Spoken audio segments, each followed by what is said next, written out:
voix se lève pour élever le nom du Seigneur.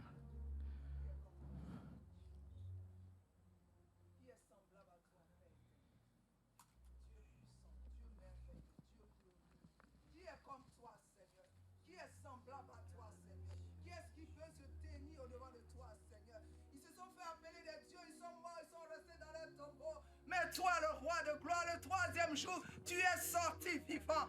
Tu es le Jésus-Christ, celui qui donne la vie, celui qui donne la paix, celui qui donne la tranquillité de l'âme, celui qui donne la direction à suivre. Père, qui est comme toi, papa? Qui est comme toi? Qui est amour comme toi? Qui est miséricorde comme toi, Seigneur? Qui est semblable à toi, Jésus-Christ de Nazareth? Tu es le seul et le véritable Dieu. Et c'est toi que nous adorons. Parce que tu as été celui qui nous a aimés. Oh, lorsque nous n'étions pas aimables, toi, tu nous as aimés. Tu nous as attirés à toi. Et tu as fait de nous des perles pour ton royaume. Amen. Nous te bénissons.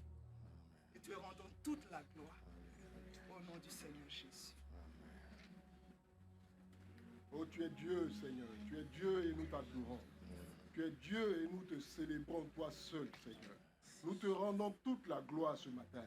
Nous t'élèvons, Jésus. Nous t'élèvons, Seigneur. Ô Père, à qui rends-nous? Toi qui as les paroles de la vie.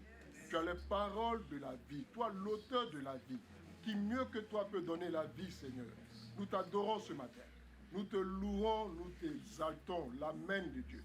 Le ressuscité, le vivant, le Seigneur des Seigneurs, l'Emmanuel, Dieu avec nous, présent tous les jours, au milieu de nous et en nous. Seigneur, nous t'adorons ce matin. Nous te louons et nous élevons nos voix pour te célébrer. Ce matin, nous sommes là pour exalter ton nom et pour proclamer que tu es Dieu et qu'il n'y en a point d'autre, Seigneur, sur la terre, dans les cieux, sous la terre, dans les mers. Tu es Seigneur et tu règnes, éternel Père, d'éternité en éternité. À toi seul soit toute la gloire, Seigneur. À toi seul soit toute la gloire, Dieu vivant. Nous te bénissons et te rendons grâce au nom de Jésus. Amen. Merci, Seigneur.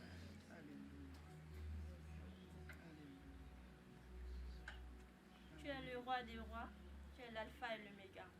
En dehors de toi, il n'y a point d'autre Dieu. Tu es unique en ton genre, tu es exceptionnellement grand. Tu es puissamment élevé au-dessus de tout. Mon âme te bénit et n'oublie aucun de tes bienfaits. Tu es Jésus. En dehors de toi, il n'y a pas d'autre Dieu. Tu es le seul, le véritable, le chemin et la vie. Tu es celui-là qui mérite l'adoration. C'est pourquoi par ma voix, Seigneur, nous t'élevons ce matin. Nous t'adorons ce matin car tu en es digne. La gloire te revient de droit. Tu mérites d'être levé par-dessus toute chose. Tu mérites d'être écouté, tu mérites que nous te respectons. Tu mérites que nous nous laissons conduire par toi. Tu es le véritable Dieu. Tu es le seul et l'unique Dieu. En dehors de toi, il n'y en a pas d'autre Dieu. Il n'y en a jamais eu et il n'y en aura point d'autre Dieu. Merci Seigneur pour tout ce que tu fais. Merci à toi la gloire au siècle des siècles.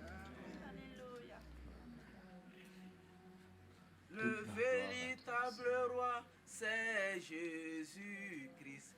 Il est roi, il est vraiment roi. J'ai dit le véritable roi, c'est Jésus-Christ. Il est roi, il est vraiment roi. Sa royauté est sur son épaule. Son nom est le Dieu tout-puissant. Merveilleux conseilleux, prince de la paix. Il est roi, il est vraiment roi. Il est roi, il est roi, il est roi, il est vraiment. Jésus est roi, il est roi, il est roi, il est roi, il est vraiment roi. Alléluia. Amen. Gloire au roi des rois. Gloire au Seigneur des Seigneurs. Son nom est Jésus-Christ. Le lion de la tribu de Juda, l'agneau de Dieu, l'alpha et l'oméga, le premier et le dernier, le prince de paix, l'étoile brillante du matin. Notre Seigneur et notre Dieu, celui qui révèle le Père, le chemin, la vérité et la vie, la lumière du monde, le soleil de la justice. Sous ses ailes, il y a la guérison. Alléluia. La parole de Dieu faite chair. La sagesse de Dieu manifestée. Le Tout-Puissant, le Tout-Suffisant. Le bon berger. Il est ici. À lui la gloire, la louange et l'honneur. Maintenant et pour toujours. Alléluia. Amen. Donne une sainte accolade à ton frère, à 2, 3 personnes. Communiquons-nous la joie, toute l'affection qu'il y a en Jésus-Christ. Merci Seigneur. Alléluia. Gloire à Dieu. Il y a la joie dans la maison du Seigneur. Il y a la paix dans ses parvis. Il y a de grandes choses. Amen. Merci, merci Seigneur. Quelques annonces avant d'entrer dans la parole de Dieu. Nos frères du sacerdoce général de la communication veulent nous encourager. Il y a une émission intitulée Mon Réma. À la fin, ils vous posent des questions. Ce sont vos réactions à chaud, immédiatement, à chaud sur les messages. Et ils m'ont fait savoir que plusieurs fuient. N'ayez pas peur, répondez, cela édifie, n'est-ce pas?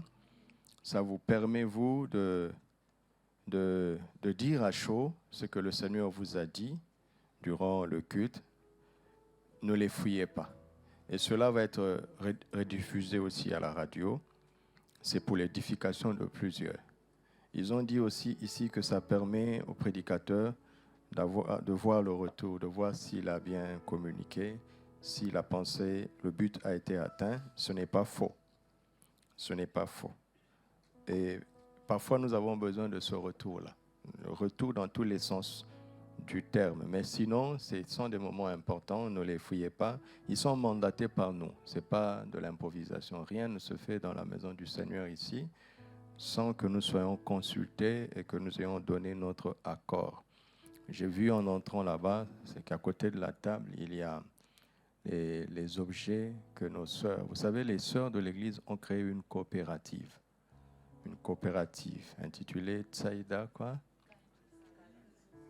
Tsaïda Kail, ça veut dire quoi? Provision vertueuse. Et donc, c'est quelque chose de parfaitement légal. Ils ont obtenu toutes les autorisations. Et c'est pour faire du bien. C'est la seule chose dont on permet la vente là-bas. C'est une coopérative de l'Église. Et nous vous invitons à prendre ce qu'elles produisent. Déjà, la qualité est assurée. Et puis, à chaque fois que vous prenez, vous faites du bien. Parce qu'elles vont se servir de cela pour faire beaucoup de bonnes choses, de bonnes œuvres. Les bonnes œuvres font partie de l'Évangile. Les bonnes œuvres. Les actions sociales font vraiment, vraiment partie de l'Évangile. Et d'ailleurs, Jacques nous montre que si tu as la foi, c'est sur ce terrain-là qu'on le voit. C'est très, très important. Pasteur Alette a eu la bonne idée de nous encourager tous à passer l'émission Méditons ensemble en famille. Intégrer cette émission comme un moment spécial de culte et de communion en famille. C'est un moment de qualité en famille autour de la parole de Dieu et du Saint-Esprit. Pendant ce moment-là, vous honorez le Seigneur de manière solennelle, de manière officielle. Vous honorez sa présence dans votre famille et dans votre maison. Préparez un bon petit déjeuner, le meilleur petit déjeuner de la semaine. Retrouvez-vous en famille, père et mère, enfants, et méditer ensemble, réagir ensemble, adorer le Seigneur ensemble. C'est vraiment une excellente idée que nous accueillons avec joie, n'est-ce pas? Au nom de Christ Jésus. J'ai vu, là, il y a notre fils qui va avoir son bac. Enfin, il va l'avoir, c'est sûr. Il va passer son bac, le frère Johan. Bon, il est de service, on priera pour lui à la fin. Il est né ici. C'est l'ancien du SR Avenir. Né ici, il a reçu le Seigneur, baptisé, voilà, il sert. C'est toujours émouvant de le voir me filmer. Je dis, waouh, gloire à Dieu. Et donc, il va commencer les examens demain. Nous allons prier pour lui et pour tous ceux qui vont passer ces examens afin que non seulement ils réussissent, mais qu'ils réussissent avec succès. Au nom de Christ Jésus. Alléluia. Psaume chapitre 32, verset 8. J'ai vu aussi le frère Nicolas qui est là. Bienvenue, bienvenue. Voilà, gloire à Dieu. Psaume chapitre 32, verset 8. Psaume 32, verset 8. Je t'instruirai et je te montrerai la voie que tu dois suivre. Je te conseillerai, j'aurai le regard sur toi. Ce matin, nous allons voir la première partie. Il dit, je t'instruirai et je te montrerai la voie que tu dois suivre. Je te montrerai la voie que tu dois suivre. C'est là où se trouve la direction divine, n'est-ce pas? Quand Dieu nous montre la voie que nous devons suivre, c'est cela qu'on appelle la direction divine. Mais Dieu commence par dire, je t'instruirai et je te montrerai. Autrement dit, si tu n'as pas reçu l'instruction, même s'il te montre, tu ne comprendras pas. Même s'il te montre, tu ne recevras pas. La parole de Dieu repose vraiment sur des principes clairs, qui sont le plus souvent simples, mais ils sont clairs, ils sont tellement clairs. C'est parce que nous voulons forcer Dieu, nous avons fabriqué notre chrétienté et nous avons invité le Christ dedans pour qu'il exécute la manière dont nous nous concevons la vie chrétienne. Mais ce n'est pas sage. Ce n'est pas sage. S'il y a une vie chrétienne, il faut qu'il y ait d'abord le Christ. La vie chrétienne vient de Christ. Et ce n'est pas à nous de dire à Christ à quoi doit ressembler la vie chrétienne, c'est plutôt l'inverse. C'est lui qui doit nous dire, je suis le Christ, voici la vie que je propose. Et là, nous sommes appelés à nous soumettre et à le suivre. Il dit ici, tout le monde veut que Dieu lui montre la voie qu'il doit suivre, n'est-ce pas? Tout le monde veut que Dieu le conseille. Tout le monde veut que Dieu ait toujours son regard sur lui. Qui ne veut pas ça? Tout le monde veut ça. Mais Dieu dit, si vous voulez ça, moi aussi je le veux. Mais moi je commence par l'instruction. Les 3 prochaines choses appartiennent à ceux qui reçoivent son instruction. Il est bon de s'arrêter 30 secondes et de réfléchir à ça. Dieu ne changera pas d'avis parce que la majorité des chrétiens se seraient rassemblés en assemblée et auraient décidé qu'ils veulent ceci ou cela. Il ne changera pas d'avis. Il est la vérité. Il ne se trompe jamais. Il n'échoue jamais. Il est Dieu. Non seulement qu'il est Dieu, mais il veut notre bonheur, comme nous l'avons vu le jeudi. Si nous ne le suivons pas, ce n'est pas bon pour nous. Quand vous êtes sur autoroute, vous roulez, c'est limité à 120, et à un moment donné, on réduit à 100. Mais pourquoi? La route est large, elle est dégagée. Mais il y a un virage, ils savent. Ils savent qu'il y a un virage. Et qu'en cas d'obstacle, il y a une vitesse maximale qu'il ne faut pas dépasser pour être en sécurité. Ce n'est pas un caprice. Ils ne veulent pas s'imposer à toi. C'est pour ta sécurité qu'ils ont réduit la vitesse. Il y a un virage que toi, tu ne sens pas. Il y a des endroits où il y a beaucoup de vent. Ils le savent.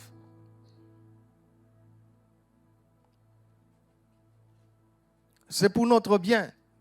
Dieu commence par l'instruction. Alléluia. Quelqu'un veut être dirigé par le Seigneur, alors il faut accepter l'instruction d'abord. La navigation, que ce soit aérienne ou navale, l'aviation, c'est vraiment le domaine qui exprime le mieux la direction divine. Parce que en voiture, tu vois, il y a une route, n'est-ce pas? Tu as une visibilité. Mais en l'air, on ne voit rien. Vous savez que l'avion reste en contact avec la tour, selon les zones. S'il y a une panne de radio, c'est dangereux. Il faut rester en communication du décollage à l'atterrissage. Tu as certainement pris l'avion pour arriver ici. Ton avion n'était pas le seul au ciel. Est-ce que tu as vu les autres passer? L'avion, le pilote, c'est pas un jeu vidéo. C'est la tour en bas qui dit monte de 4 pieds, descend de 3 pieds. Il y a plein d'avions au ciel. Mais tu voyages comme si tu étais le seul.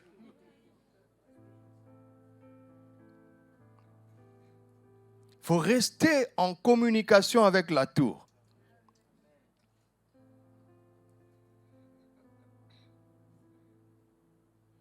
Et beaucoup de chrétiens vivent comme des chauffeurs de voiture.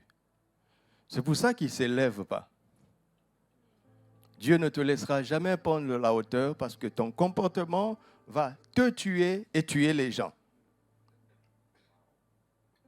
Tu peux être autonome au sol. Mais au ciel, tu ne peux pas être autonome. Tu mettras ta vie et la vie des autres en danger. Il n'appartient pas à l'homme de diriger ses pas. Dieu a dit que ce n'est pas convenable. Parce que dans la navigation de cette vie, tu ne sais pas tout ce qui se passe. Alors reste en contact avec la tour de contrôle suprême.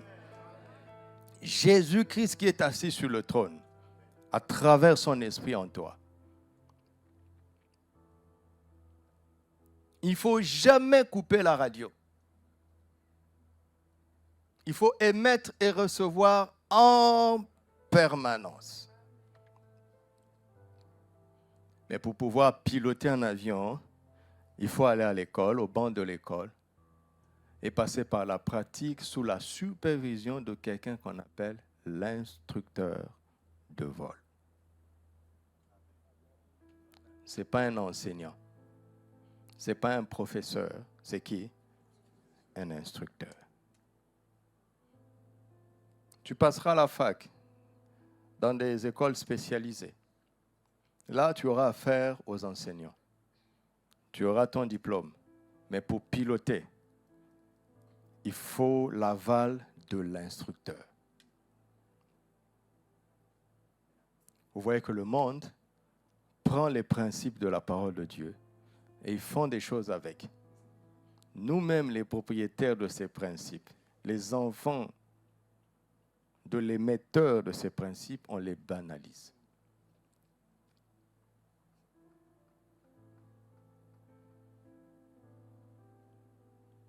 Je t'instruirai et je te montrerai. Si tu refuses l'instruction, tu n'auras pas de direction. Nous devons mettre le paquet sur l'instruction. Alléluia. Nous devons mettre le paquet là-bas. C'est la partie la plus importante. C'est la partie la plus importante. Instruction et direction divine, tel est mon titre ce matin. Instruction et direction divine. L'instruction divine précède et prépare sa direction. Si tu échoues sur le terrain de l'instruction, tu es disqualifié quant à la direction. Tu m'entends? L'instruction. Et la direction divine n'est pas de la magie. Elle repose sur des principes. Dieu n'est pas un magicien.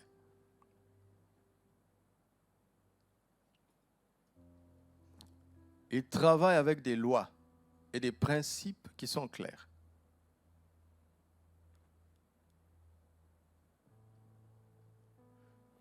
J'aime le psaume 136, verset 5, dit qu'il a créé les cieux avec intelligence.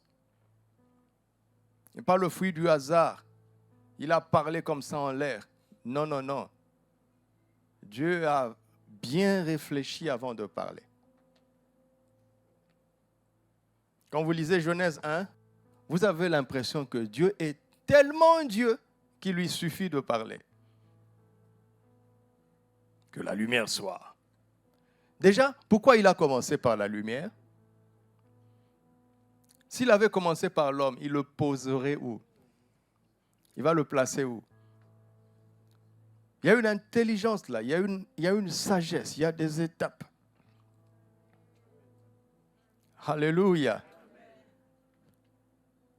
Il a tellement bien travaillé qu'à chaque espèce, il a donné une semence pour qu'elle se reproduise.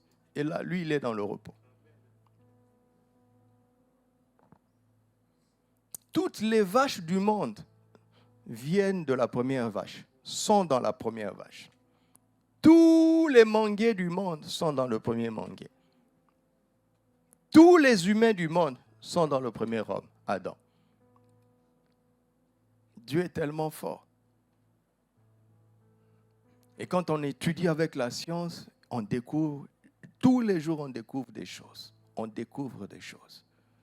Alors que Dieu n'avait fait que parler. Vous pensez que Dieu n'avait fait que parler? Vous pensez ça? Vous croyez encore à ça? Hein? J'ai posé la question. Vous avez vu ce qu'on a fait dans Méditons ensemble. C'est un mois de confession, mais il ne suffit pas de se lever et de parler. Nous avons médité pendant plus d'une heure pour moins de 10 minutes de confession. Vous avez remarqué? Ah ah! Ah ah! Sinon, ce sont des paroles en l'air. Ah oui, quand tu fais une promesse à quelqu'un, y as-tu réfléchi? Quand tu prends un engagement, y as-tu réfléchi? Quand tu dis à quelqu'un que tu veux l'épouser, c'est une simple phrase, n'est-ce pas? Je t'aime, je veux t'épouser. 6 mots. Mais est-ce que ces 6 mots-là vont supporter 60 ans de vie ensemble? 70 ans, 80 ans de mariage. Il y a des gens qui divorcent après 10 jours de mariage. Un mariage qui tient 7 jours, un mariage qui tient 70 jours repose sur une seule phrase. Veux-tu l'épouser? Oui.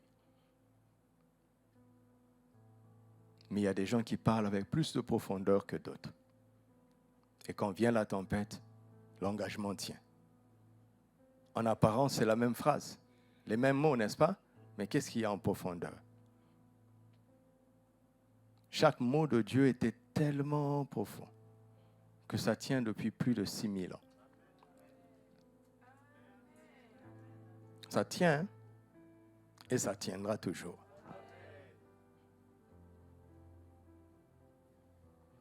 Dieu a tout créé par sa parole, mais laquelle?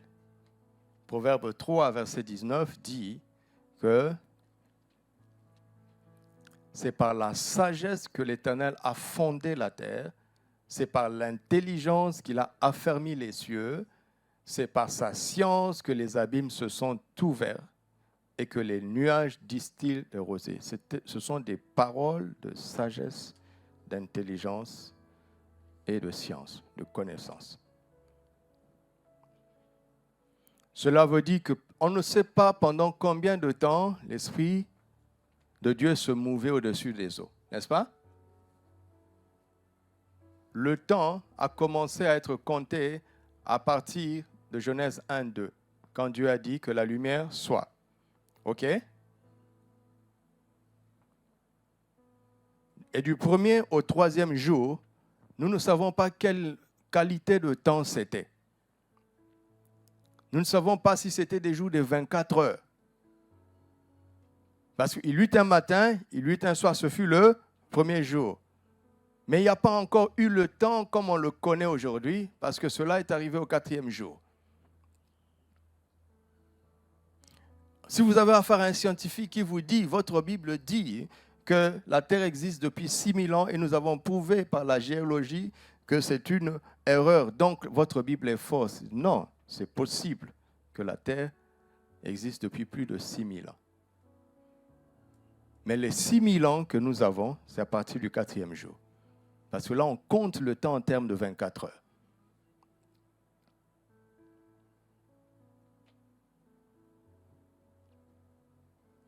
Bon, n'allez pas dans les débats, ce n'est pas le plus important. L'Esprit de Dieu se mouvait. Pendant combien de temps avant que Dieu ne parle? Il y avait des ténèbres au-dessus de l'abîme. L'Esprit de Dieu se mouvait pendant combien de temps? Dieu ne s'est pas précipité de parler. Parce qu'il devait parler avec sagesse. Chaque mot qui sort de sa bouche a des conséquences. Et de très grandes conséquences. C'est pour cela qu'il ne parle pas vite.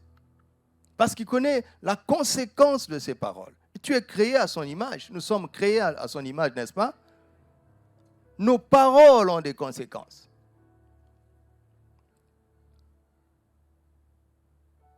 Tu es assis là parce que ta bouche a confessé que Jésus est le Christ. Vous m'entendez?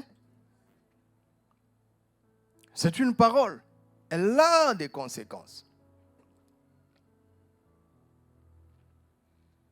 Alors Dieu dit à Job, connais-tu les lois du ciel? Job 38, verset 33. Connais-tu les lois du ciel? Seigneur, tu es en train de dire qu'il y a des lois dans le ciel. Il dit oui. Et quand Jésus nous apprend à prier, il dit quoi? Lorsque vous priez, dites, notre Père qui est aux cieux. Que ton nom soit sanctifié. Que ton règne vienne. Tu es au ciel, tu as un nom, tu as un royaume. Tu as un royaume au ciel. Tu as un nom au ciel. Il dit que ton règne vienne et que ta volonté soit faite sur la terre comme au ciel. Que ton règne vienne donc sur la terre et que ta volonté se manifeste sur la terre exactement comme elle se manifeste au ciel. Et dans ce ciel-là, il y a des lois. Si tu les enfreins, tu es châtié et précipité. Demandez à Lucifer. Il a enfreint les lois du ciel. Et il a été exclu, précipité sur la terre. Il y a donc des lois. La direction divine, c'est quand Dieu du ciel descend sur la terre pour conduire les hommes. Quand le Père qui est aux cieux vient conduire ses enfants sur la terre, en leur révélant sa volonté. Mais pour qu'il le fasse, il faut qu'il emmène son royaume. C'est pourquoi tu es sur terre, mais si tu es né dans le royaume, tu as changé de juridiction. Ton corps est sur la terre, mais ton esprit est dans le royaume des cieux. Et comme le royaume des cieux a l'avantage sur les royaumes de ce monde, si tu laisses le roi des cieux te conduire, tu auras autorité sur les circonstances de ce monde. En un instant, par exemple, il chassera tes ennemis. Ça, c'est juste un exemple. Le bonheur est impossible sur la terre, mais il est possible dans le royaume. Mais pour cela, il faut écouter sa voix. Il faut le laisser te diriger, te conduire. Alléluia. Parce que Dieu dit à Job que celui qui connaît les lois du ciel, il règle le pouvoir du ciel sur la terre. J'aime ça. Régler, ça veut dire C'est un réglage, un réglage, un réglage. Ton téléphone a un chargeur, non? Pourquoi? Parce que la puissance de l'électricité de ta prise est trop grande pour faire marcher ton téléphone. Donc le chargeur règle la grande puissance de la maison, du secteur de la maison, pour donner juste les 12 volts dont ton téléphone a besoin. S'il n'y a pas ce réglage, le téléphone est bousillé. La puissance du ciel est trop grande. Elle ne peut pas se manifester comme telle sur terre. Il faut un réglage. Et ce réglage-là dépend des lois que tu dois maîtriser. C'est pour ça que Dieu dit, cherchez premièrement le royaume et la justice des cieux. La justice, c'est quoi? C'est l'ensemble des lois qui régit une nation.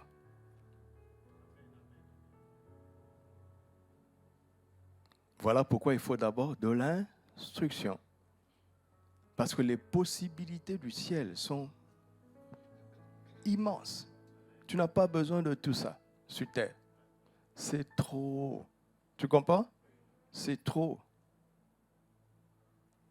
Et l'autorité que Dieu nous donne, elle est trop grande. La puissance qui est à notre disposition, vous savez quelle est-elle? La puissance que le Père a mise à la disposition de l'Église. Pouvez-vous la mesurer? C'est la puissance avec laquelle il a ressuscité Jésus et avec laquelle il l'a fait asseoir à la droite du Père.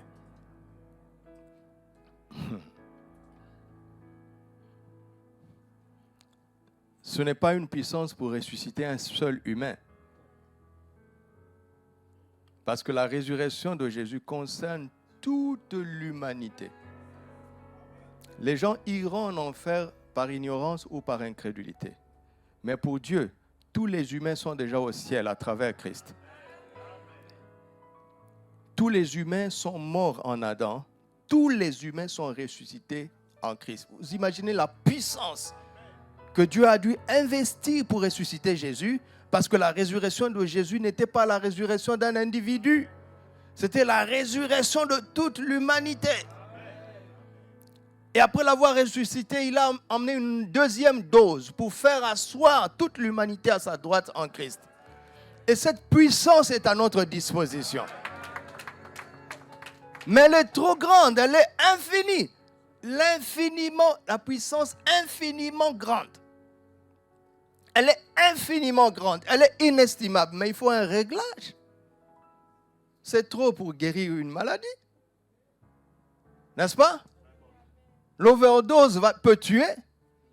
Le médicament qui est supposé guérir, si tu en donnes trop, la personne meurt. Il y a un monsieur qui a tué son nourrisson.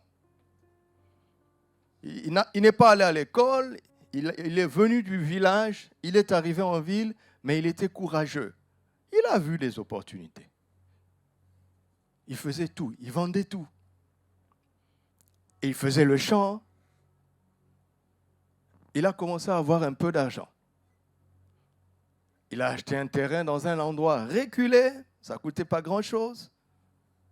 Il a appelé les maçons pour lui construire sa première petite maison. Il est tellement villageois que quand les maçons sont en train de construire, lui aussi il travaille. Et il s'est rendu compte qu'il peut faire aussi. Il est devenu maçon. Après, il a acheté une petite voiture pour faire un taxi. Il a dû embaucher quelqu'un. Il a appris à conduire sur le tas. Il est devenu taximan de sa propre voiture. Et pour vous dire, dans l'espace de moins de 10 ans, il a eu beaucoup d'argent. Mais il ne sait ni lire, ni écrire. Quand ses enfants sont malades, ils vont à l'hôpital, on donne des médicaments, les enfants sont guéris. Et il avait un bébé qui avait le palu, la malaria. Ils sont allés à l'hôpital, le médecin a dit, tu vois ce comprimé, divisé par 4. Tenez. Et attendez un certain nombre de temps, vous donnez un deuxième quart. Il aimait tellement sa fille que quand ils ont donné le premier quart, 30 minutes, 1 heure après, la fièvre ne baissait pas. Lui et sa femme villageoise ont dit, mais ajoutons. Ils ont ajouté le deuxième quart. 1 heure après, en moins de 6 heures, l'enfant a eu 1000 mg de ce médicament et l'enfant est mort. Overdose. La puissance était trop grande. Mais si c'était bien dosé, l'enfant serait guéri. Il faut être instruit. Oui ou non? Et vous pensez que dans le royaume des cieux, c'est le hasard, quoi? Hein? Bon, il suffit d'avoir l'onction, il suffit d'imposer les mains, il suffit de jeûner, hein? Il suffit de... Hein? Vous pensez que c'est comme ça? Hein? C'est ça notre problème. C'est ça notre problème. Ça ne vient pas de ma tête. Ça fait 2 semaines que je vis avec le psaume 32. Et hier, la nuit, la parole est venue. Le souffle est venu. Je t'instruirai et je te montrerai. J'ai dit, mais Seigneur, pourquoi j'ai jamais vu ça? Il dit, parce que c'est le moment. À partir de là, quelle est l'activité la plus importante? Voir ou bien être instruit?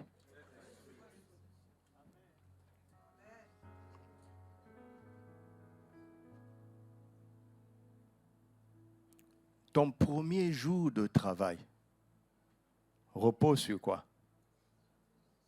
Sur 18 ans d'instruction.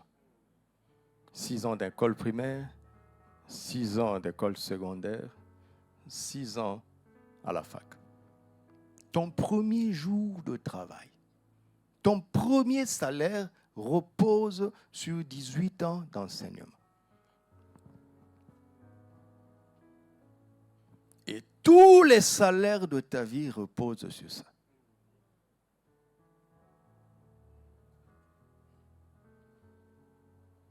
Ça ne vient pas des hommes, ça vient du ciel. Vous m'entendez? Ça vient de Dieu. Alléluia. Alors, je suis tellement apaisé. Si nous avons respecté le préalable du bonheur, comme nous l'avons vu le jeudi, et si tu acceptes ce que je veux dire aujourd'hui, c'est fini. Dieu conduira ta vie. Tu sauras simplement quoi faire tous les jours. Est-ce que ton prof à la fac te suit au boulot? Hein? Pourquoi? Il a fait son travail. Ce sera pareil. Tu n'auras plus besoin de moi. Mais est-ce que je vous parle? C'est ça la vie chrétienne. C'est ça la vie chrétienne. Les chrétiens sont dépendants des pasteurs. Et un pasteur qui est venu ici, il était malade à mourir. Malade à mourir. Il est arrivé ici, évacuation sanitaire. Le médecin a fait tous les examens. Vous savez ce qu'on lui a prescrit? 2 semaines de sommeil et de nourriture. Le médecin lui a dit, tu n'es pas malade, mais ton cœur est fatigué. Si tu continues comme ça, tu vas craquer. Dors, mange. Dors, mange. Mais c'est ce que Dieu a dit à Élie. Non?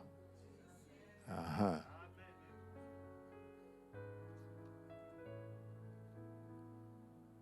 Je suis allé le voir.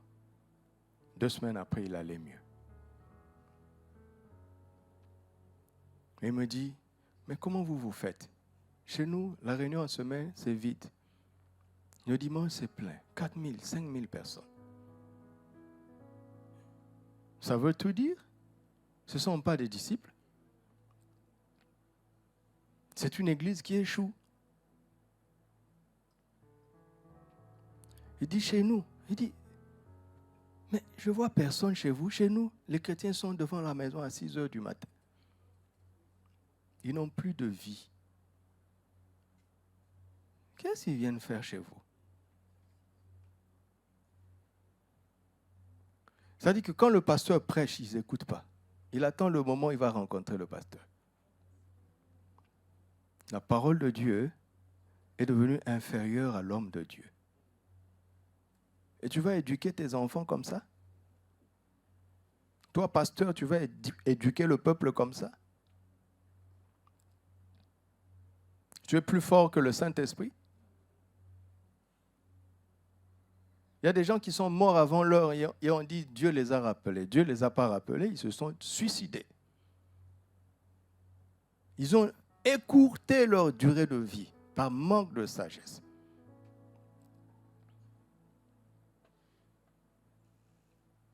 Si tu reçois l'instruction, tu as ce qu'il faut pour que Dieu puisse te diriger. Mais si tu n'as pas d'instruction en toi, même quand Dieu veut te diriger, il n'a pas ce qu'il faut. Par exemple, j'ai des choses à vous dire, mais si tu ne connais pas le français, tu n'as pas ce qu'il faut pour me comprendre. Tout communicateur dépend de ce que son audience a déjà en lui-même. C'est pour ça que si on va chez les enfants, on ne parlera pas comme ça, parce qu'ils n'ont pas votre niveau de compréhension. On doit descendre à leur niveau. Et c'est l'instruction qui règle cette question-là. Ce n'est pas difficile pour moi d'être conduit par le Seigneur.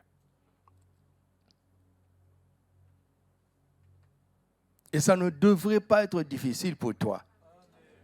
La direction divine ne devrait pas être un luxe pour toi. Ça ne doit pas être un mythe, quelque chose de spécial. Que plus jamais quelqu'un vienne t'impressionner, soi-disant, lui, il écoute mieux Dieu que toi.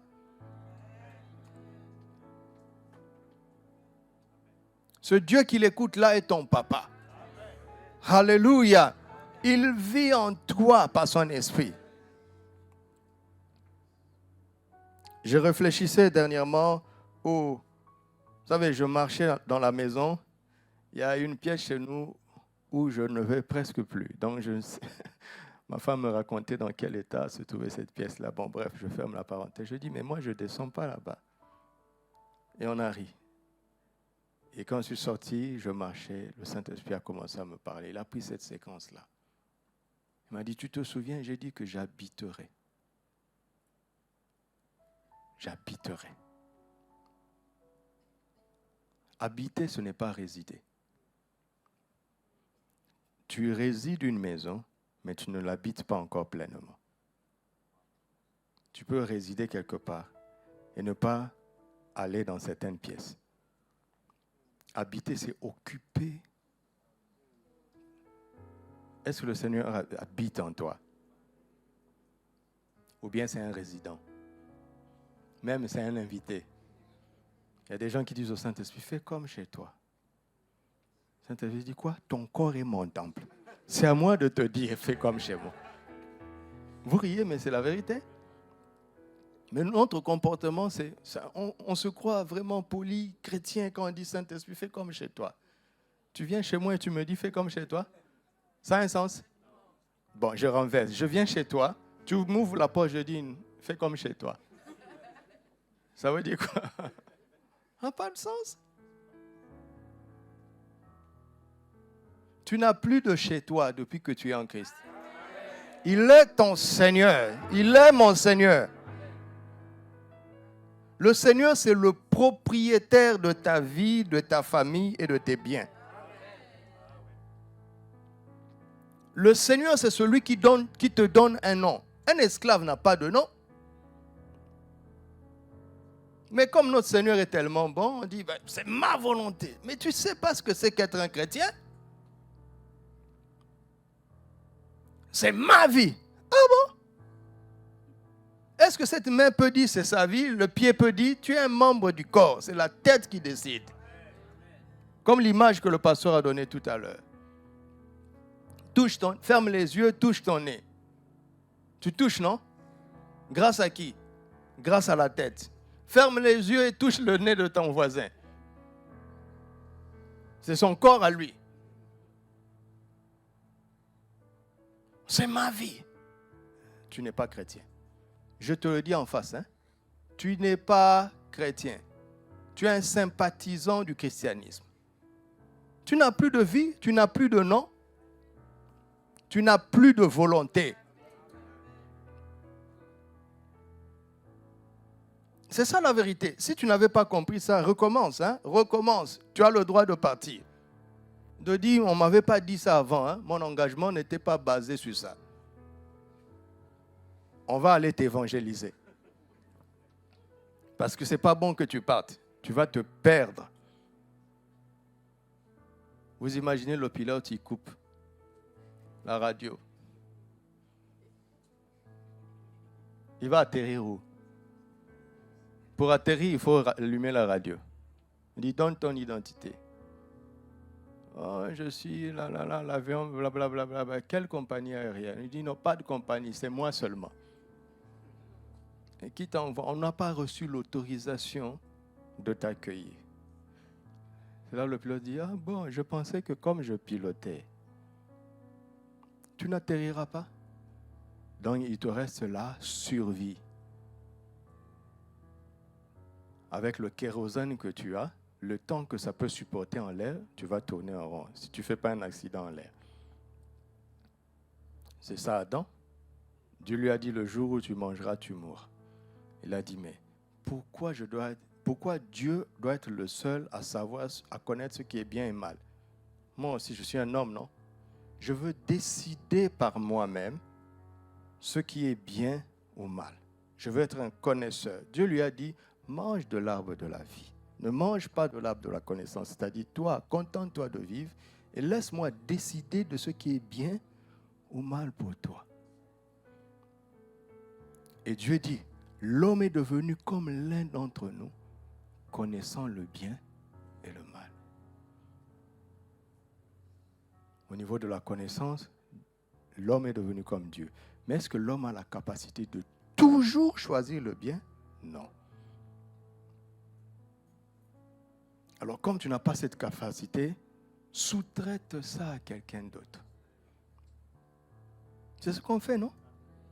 Contente-toi de faire ce que ton entreprise fait. Ces autres tâches-là, sous-traite-les à des experts. Dieu dit, contente-toi de vivre, sous-traite la connaissance du bien et du mal à Dieu ton conseiller. Je te montrerai la voie que tu dois suivre, je te conseillerai. Ça, c'est pas le message d'aujourd'hui. Sous-traite ça. Sous-traite ça à celui qui ne peut jamais se tromper. Sous-traite la connaissance à celui qui choisira toujours le bien. L'homme a refusé. Il a été chassé. Il a coupé la radio. Il a navigué pendant 930 ans. Après 930 ans, plus de kérosène, crash. Mais avant le crash, regardez la qualité de vie dans cet avion. Son fils aîné tue son petit frère. Maman a pris le contrôle. Dans cette maison-là, c'est Ève qui parlait. Adam est réduit au silence. Vous imaginez dans l'avion, l'hôtesse dit au pilote, contente-toi, c'est nous qui gérons, pauvre pilote.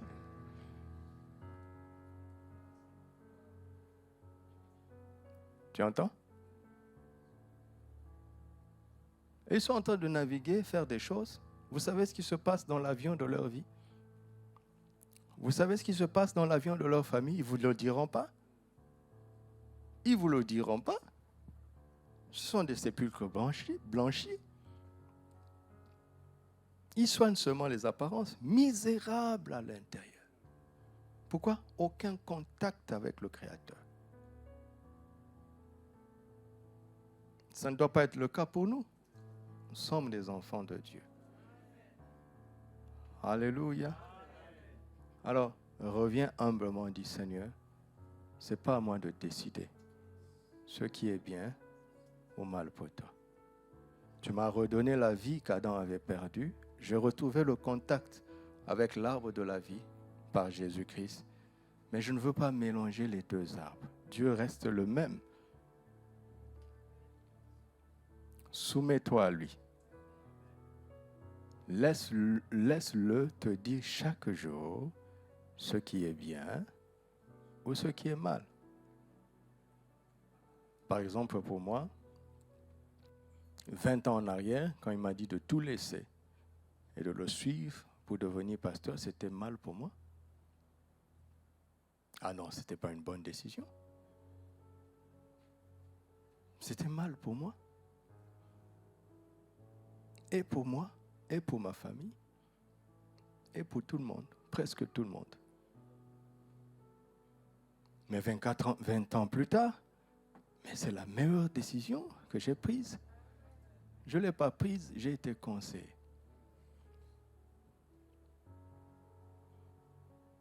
Avant de dire oui, je l'ai su 6 ans en arrière, mais je n'avais pas la force de dire oui. Pourquoi? Je n'étais pas suffisamment instruit. Je ne le connaissais pas bien. Aujourd'hui, tout ce qu'il me dit, je le fais. Pourquoi? Mais il est tellement bon. S'il me dit, jette-toi dans un trou, je vais jeter. Il y a de l'or dedans. Quelqu'un qui ne sommeille ni ne dort, simplement parce qu'il pense à mon bien. Et s'il me donne une instruction, je vais refuser. Il n'y a que des trésors dedans. Il n'y a que des trésors dans la volonté de Dieu. Que le bonheur, que le bonheur. Mais si tu ne le connais pas bien,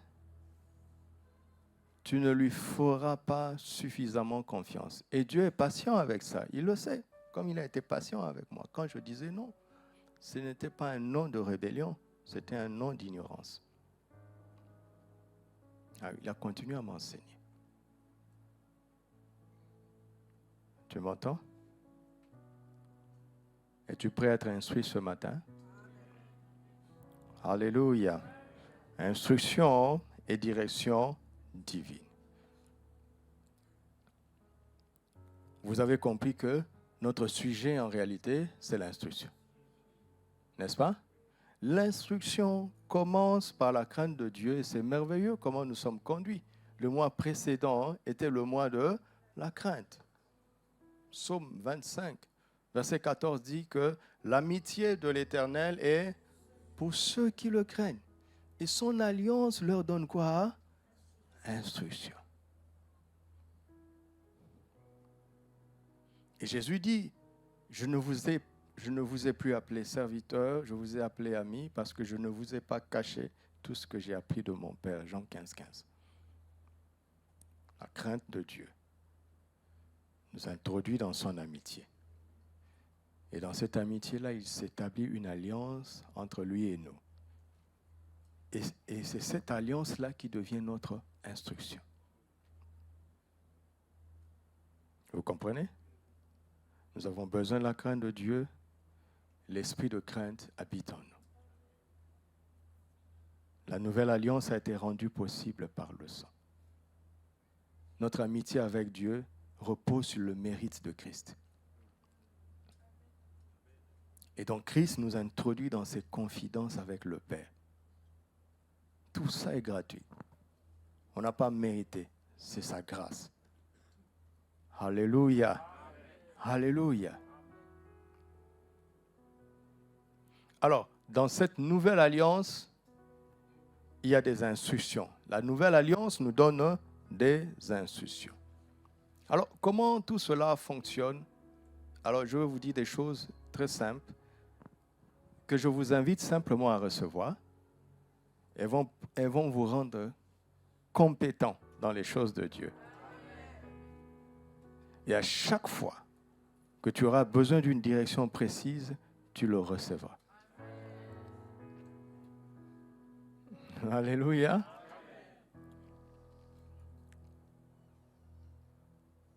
On ne vit pas pour la direction divine, on vit pour l'instruction. La direction, elle vient de manière ponctuelle, à des situations précises. Vous m'entendez? À des besoins précis.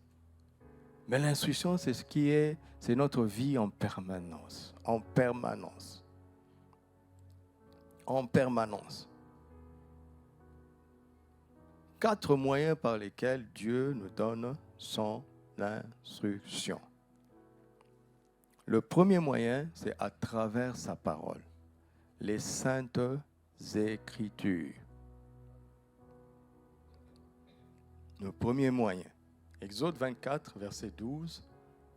Exode 24, verset 12. L'Éternel dit à Moïse, monte vers moi sur la montagne et reste là. Je te donnerai des tables de pierre, la loi et les ordonnances que j'ai écrites. Pourquoi? Pour leur instruction. Dieu a écrit sa parole. Vous rendez-vous compte que c'est Dieu qui l'a écrit. Dieu a écrit sa parole pour notre instruction. Dieu a écrit sa parole pour notre instruction. Dieu a écrit sa parole pour notre instruction. C'est ça le but.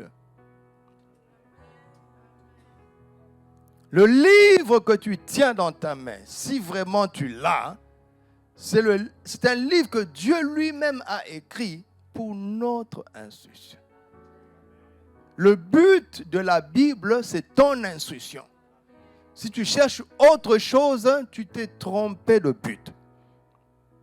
Le tout premier but, c'est l'instruction.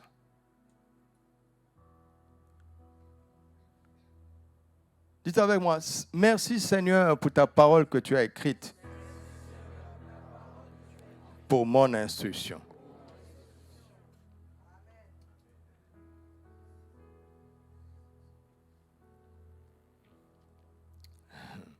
2 Timothée 3, verset 16. Toute écriture est inspirée de Dieu. Vous voyez l'honnêteté de Dieu? Vous voyez son honnêteté? Il sait que ce n'est pas lui qui a écrit les autres livres. Le Pentateuque, même pas le Pentateuque, parce que Deutéronome, Moïse a écrit lui-même. C'est Dieu qui a inspiré. Alors il englobe toute l'écriture, dit, ce n'est pas maintenant écrit de Dieu, mais inspiré de Dieu. Inspiré.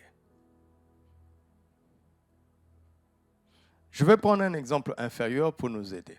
Romains 16, verset 21.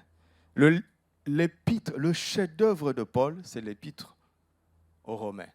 C'est le chef-d'œuvre même de la Bible.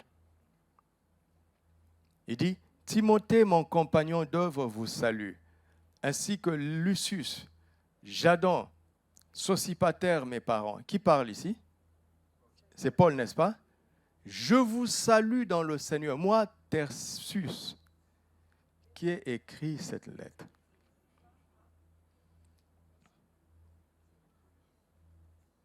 C'est-à-dire, il écrivait sous la dictée de Paul. Mais dictée n'est pas un bon mot. Mais commençons par là, d'accord? Faites-moi confiance. Je suis en train de vous emmener quelque part. Il y a certains livres dits sacrés dans ce monde. Ils disent que ces livres ont été écrits sous la dictée d'un ange, par exemple. OK? Mais Dieu dit que l'écriture est inspirée. C'est différent. Par exemple, je peux te faire écrire un texte en lingala. OK? Sous ma dictée, tu vas écrire. Par exemple, si je te dis écris lipa, c'est facile à écrire, non? Comment tu vas écrire lipa, Marie-Aude? L-I-P-A. Et c'est quoi lipa? Je ne sais pas. C'est du pain. Donc, elle va avoir 10 sur 10 en dictée, mais elle n'a rien compris. Je peux même lui faire une dictée qu'elle a écrite et lui dis, va remettre ça à la police. Quand il l'amène, là, le policier lui dit, c'est la porteuse de cette présente lettre a volé tant. Si elle avait compris, si elle avait participé à l'inspiration, elle n'écrirait pas. C'est pour ça que j'ai souri. Quand j'étais en train d'adorer le Seigneur, je revenais sur mon message. L'Esprit m'a dit, va dans Romains 16. J'ai lu, j'ai commencé à rire. J'ai dit, oh, tu es merveilleux, Seigneur. Causons encore. C'est comme ça que ça se passe. Dès le premier chapitre, c'est Paul qui parle. Mais à la fin, c'était Tertius qui avait écrit. Tertius a écrit des choses qu'il comprenait. C'est ça l'inspiration. C'est différent de la dictée. Dans l'inspiration, quand tu es en train de rédiger, là où l'inspirateur pleure, tu pleures. Là où il rit, tu ris. Regardez dans Romains 11, à un moment donné, Paul s'exclame « Oh, profondeur de la science et de la sagesse de Dieu !» Qui l'a instruit le premier? Il s'exclame. Pendant qu'il est en train de développer la révélation qu'il est en train de recevoir, il n'est pas indifférent, il est dedans. Tu n'es pas dedans dans la dictée, tu es dedans dans l'inspiration. Alléluia! Alors on revient dans 2 Timothée 3,16, il dit « Toute écriture est inspirée de Dieu ». Cela veut dire que chaque auteur, chaque co-auteur n'était pas l'auteur, mais il participait dans la révélation. Alors il dit utile, Dieu, tu es le premier à avoir écrit ton livre. Tu l'as écrit pour l'instruction. Voici maintenant que tu inspires des hommes qui commencent à écrire. Mais les hommes doivent aussi aboutir à ton but. Parce que quand un livre vient de Dieu, son but c'est quoi? L'instruction. Nous avons donc d'autres livres qui sont écrits de main d'homme, mais d'inspiration divine. Et comme c'est la même source, ça doit avoir le même but. Regardez l'honnêteté de Dieu. Il ne dit pas que toute écriture est écrite de Dieu. Il ne dit pas ça. Dieu ne peut pas mentir. Il ne peut pas dire un simple mot qui soit faux. Il dit, là, j'ai invité des hommes. J'ai fait la grâce à certains hommes de participer à l'écriture, mais vous devez être sûrs qu'ils ne sont pas la source de la pensée. Je suis l'inspirateur. Je suis l'auteur. Tous les droits d'auteur que nous avons, ce sont des droits par délégation. Tu as composé une chanson, tu as le droit d'auteur, mais tu as été inspiré. Je suis en train de vous parler, on va dire prédication de pasteur Doudou, mais je suis inspiré.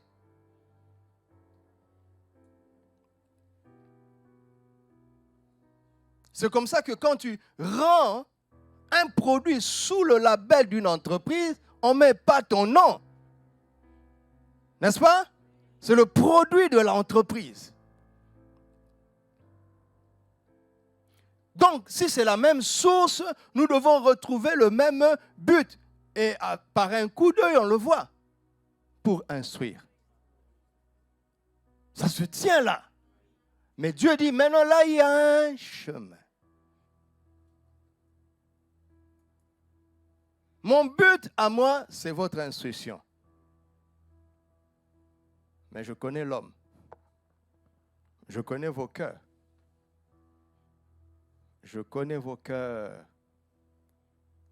De la même manière que les co-auteurs ont participé via l'inspiration, vous qui recevez cette parole, pour que vous soyez instruits, il faut que vous l'acceptiez. Alors il commence par enseigner. Quand j'enseigne, je vois qui avance avec moi. Je vois qui résiste. Je vois ceux qui veulent, mais qui ne comprennent pas bien. Donc, je dois naviguer avec ça. Il ne faut pas avancer au rythme de ceux qui comprennent et qui acceptent. Tu ne vas pas aider les autres. Il ne faut pas avancer au rythme de ceux qui refusent. Toi-même, tu finiras par douter. C'est pour ça qu'en pédagogie, on dit que tout bon enseignant travaille avec les moyens. Pas les cracks, pas les totos, mais les moyens. Parce que les moyens ont un peu de crack en eux et un peu de toto en eux. Donc quand tu touches les moyens, tu touches les totos, tu touches les cracks. De toutes les façons, si la moyenne de la classe c'est de 14 sur 20, soyez sûr qu'il y en a qui auront 18, 19. Mais si la moyenne de la classe est de 14, ça veut dire que très peu ont échoué.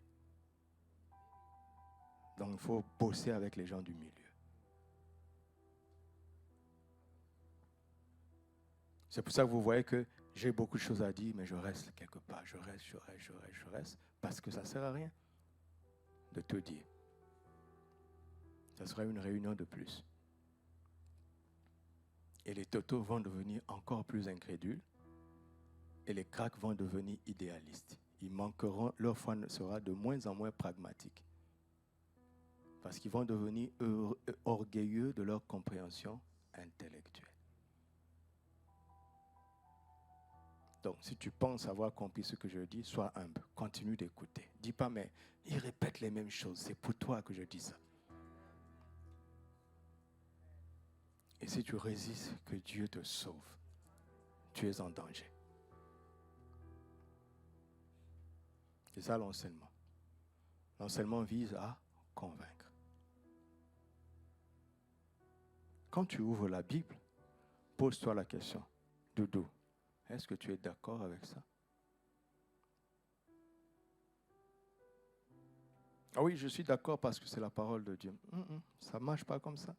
Jésus a dit, celui qui boira de cette eau n'aura jamais soif.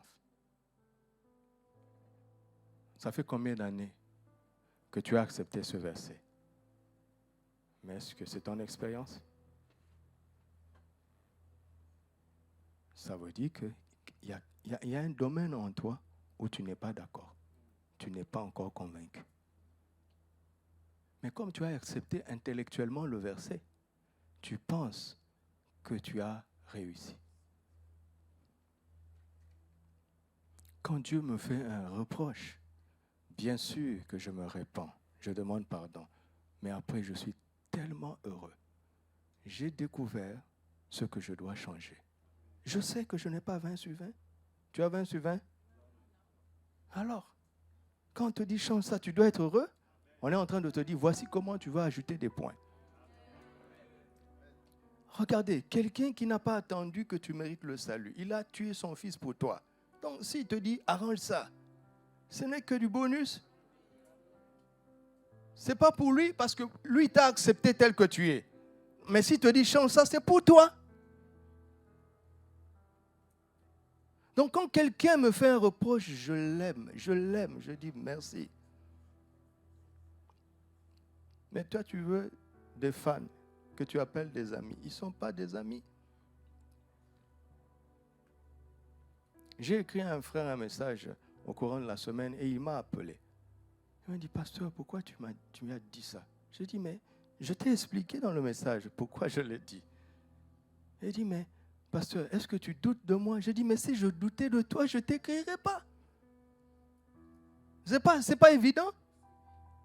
C'est parce que je crois que tu peux changer que je t'écris.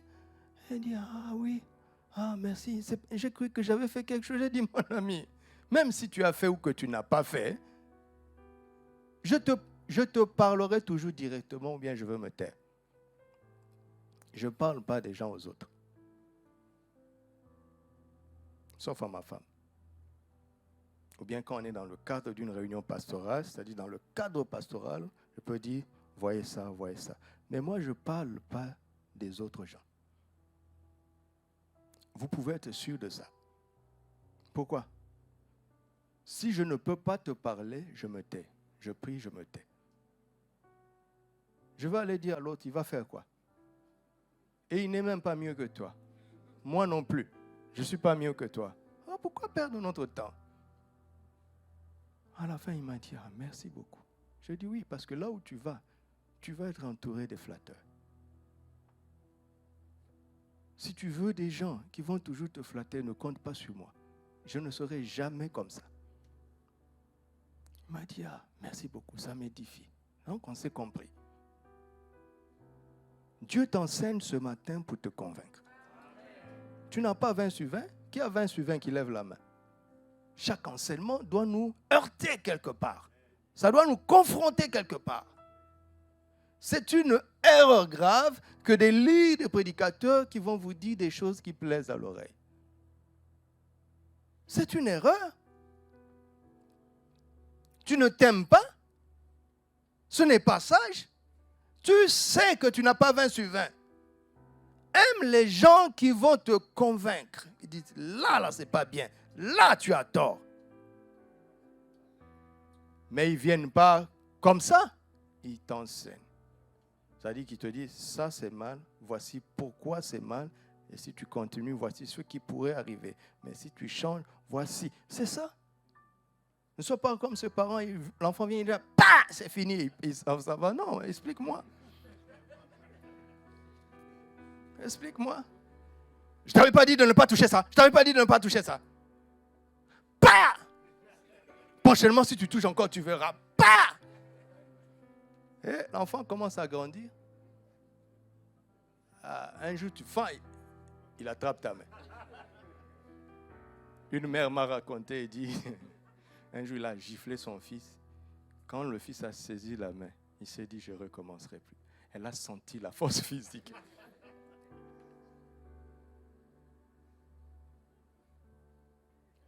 Calme-toi, prends ça sur toi, parce que parfois, les enfants nous énervent, et c'est vrai. Parfois, vous aussi, vous m'énervez. Parfois, moi aussi, je vous énerve. Voilà, comme ça, c'est bon. Prends l'enfant, calme-toi d'abord. Il y a des parents qui ont tué leurs enfants. La main s'est levée facilement, elle a tapé la tête. Vous imaginez? Calme-toi d'abord. Fais asseoir l'enfant. Explique-lui le danger de cette attitude ou de cette habitude. Tout le temps que ça va prendre, prends-le. Explique-lui. Maintenant, quand il est convaincu, corrige-le. On n'a pas dit de ne pas corriger. Ah, vous pensez dire là, lui il est passé. Regarde, non, sur la Bible. C'est devant vos yeux, non? Ne corrige pas sans convaincre. Tu ne vas pas aider l'enfant. Au contraire, tu es en train de renforcer sa rébellion.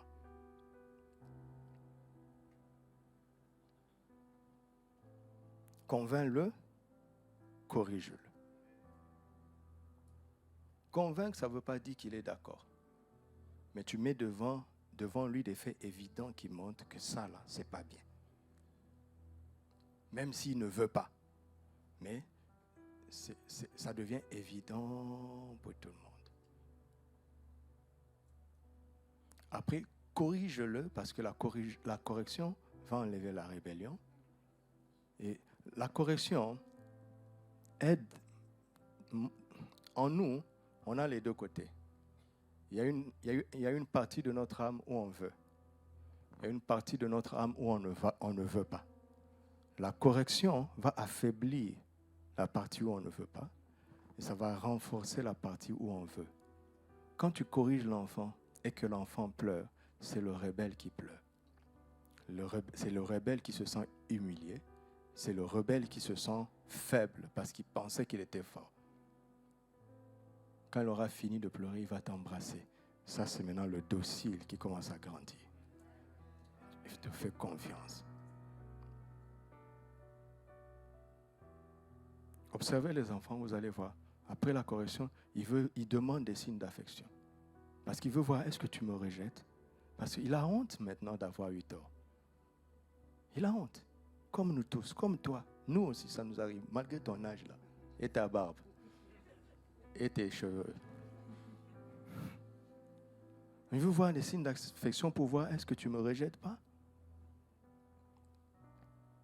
Maintenant, c'est sur le terrain de l'affection que tu instruis. Parce que son cœur est ouvert. Et tu commences à lui dire, prochainement, voici ce que tu dois éviter. Et c'est des moments magnifiques. Alléluia.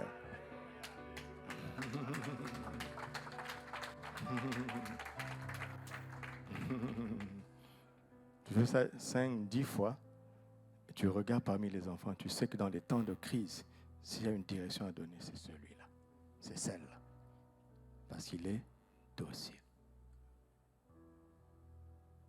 C'est pas merveilleux ça?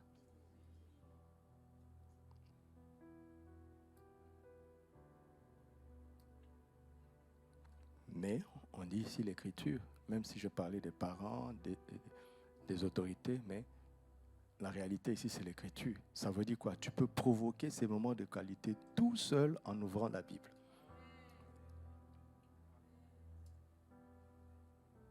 Tu peux provoquer ça tout seul. Tu dis, je vais créer un moment d'instruction. Tu ouvres la Bible. Et tu médites. Tu te laisses enseigner. Tu te laisses convaincre. Tu te laisses corriger. Tu te laisses instruire. Et quand tu sors dans la société, on dit, voici un homme juste. Voici une femme juste. L'écriture. L'écriture, mes amis. Alléluia. Il y a d'autres passages sur ce chapitre, mais je vais avancer. Nous sommes dans 2 Timothée, reste dans 2 Timothée 3, 16. Remontons un peu. Verset 15. Dès ton enfance, tu connais les saintes lettres qui peuvent te rendre sage à salut par la foi en Jésus-Christ. Dès ton enfance. Ça veut dire que cet enfant, Timothée, était au contact avec les Écritures dès son enfance. Proverbe 22, verset 6. Instruis l'enfant. N'est-ce pas? Selon la voie qu'il doit suivre. Et quand il sera vieux, qu'est-ce qui va se passer? Il ne s'en détournera pas. Les enfants chrétiens se détournent quand ils sont âgés et on s'étonne. Il dit, il vient d'une famille chrétienne. Mais Dieu avait dit que si tu instruis, comment ça se fait qu'un enfant qui vient d'une famille chrétienne, il s'est complètement égaré? Je ne parle pas d'accident, ce sont des crises d'identité. Où l'enfant veut lui-même s'affirmer. Il veut que ça devienne sa foi. Donc ça crée parfois des crises. C'est évitable. Je ne crois pas qu'un enfant qui est né dans une famille chrétienne, qui a reçu Jésus quand il était enfant, doit d'abord aller dans le monde pour revenir. Moi, je ne crois pas ça. Ne prêchez pas ça aux enfants. Il n'est pas obligé. Il n'est pas obligé. Mais il y a des moments de rébellion qui, en fait, ne sont pas la rébellion, c'est une crise d'identité. Parce qu'il faut maintenant il faut que ça devienne sa foi à lui, pas la foi des parents, pas la foi familiale. Mais on connaît dans la vie des enfants qui sont nés dans une famille chrétienne qui se sont égarés, ils sont partis loin du Seigneur et ils ne sont jamais revenus. Pourtant, Dieu a promis. N'est-ce pas? Mais Dieu n'a pas dit enseigne l'enfant. La faillite se trouve dans le verbe. Éphésiens 6, verset 1. Tout ça, c'est la direction divine. Enfants, obéissez à vos parents. Hein? Comment? Il y a tellement de choses à dire là-bas. Quand nous voulons que nos enfants obéissent, c'est selon qui? Chez nous, on ne fait pas ça. Toi, tu es un lungu. Un lungu ne fait pas ça. Mais c'est une erreur. Lungu, c'est qui? Lungu, c'est rien du tout. Tu ne sais pas que je suis responsable de l'église? Il ne faut pas me faire honte là-bas. Non, ce n'est pas ce que la Bible nous demande. L'enfant dit, mais c'est toi qui as décidé d'être responsable. Moi, je suis pour rien. C'est trop de pression sur l'enfant. Pas vrai? Pas vrai? C'est toi, c'est votre choix. Vous m'aviez consulté. C'est selon le Seigneur. Et si un de nos enfants fait une bêtise, vous, le peuple, arrêtez de juger les parents. Et vous aussi, les parents, arrêtez de souffrir pour votre nom. Ça veut dire que vous êtes orgueilleux. Vous êtes qui? Quand tu veux que l'enfant obéisse, montre-le que c'est selon le Seigneur. Ce n'est pas pour moi. D'ailleurs, tu as fait pire. Mais comme tous les parents étaient premiers de classe, bon.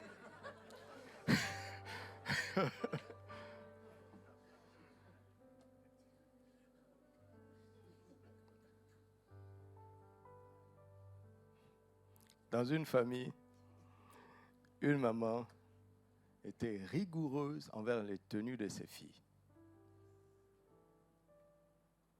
Les jupes doivent être longues, pas de décolleté.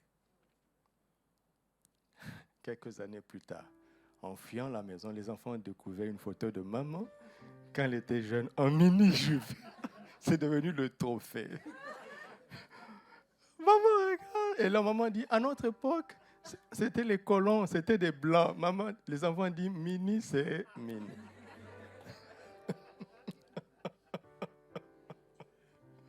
Non, c'est vrai qu'on doit être des modèles, mais élevons nos enfants selon le standard du modèle parfait. C'est selon le Seigneur, pas selon nous, car cela est juste. Honore ton père et ta mère, c'est le premier commandement avec une promesse, afin que, oui, ça motive. Tu dis à l'enfant, tu veux vivre longtemps, heureux, en bonne santé? Honore-moi. Ah ben, c'est pas que je suis en crise d'honneur. Parce que l'enfant peut te manipuler. Hein? Quand il voit que papa aime être aimé, c'est comme je connais un enfant là, il vient, quand son père arrive, il fait bisous, bisous, papa, je t'aime, papa, bisous, bisous. Papa, est-ce que tu peux m'acheter ça? Le vieux déjà cuit, quoi.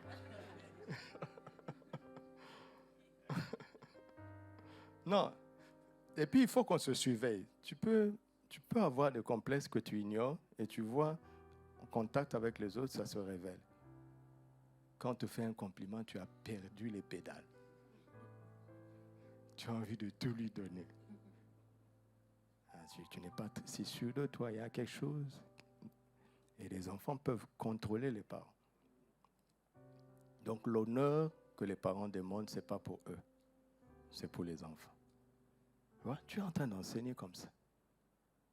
Et vous, pères, n'irritez pas vos enfants, mais élevez-les en les corrigeant et...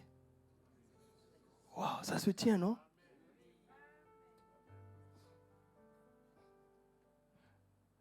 Proverbe 22, 6 est expliqué ici. Je vous promets,